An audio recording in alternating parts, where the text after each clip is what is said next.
Ղուկասի ավետարան գլուխ 9 Եվ ամենքը զարմանում էին Աստծու մեծագործությունների վրա, և մինչդեռ բոլորը զարմանում էին այն ամենի վրա, որ նա կատարում էր, նա իր աշակերտներին ասաց. «Ձեր ականջների մեջ պահեցեք դուք այս խոսքերը, որ մարդու որդին մատնվելու է մարդկանց ձեռքը»։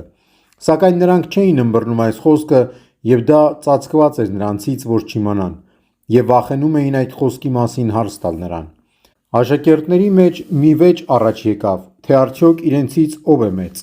Երբ Հիսուս իմացավ նրանց սրտի խորհուրդները, վերցրեց մի մանուկ, կանգնեցրեց նրանց մեջ իր մոտ և ասաց նրանց. «Ով որ այս մանկանը ընդունի իմ անունով, ինձ է ընդունում,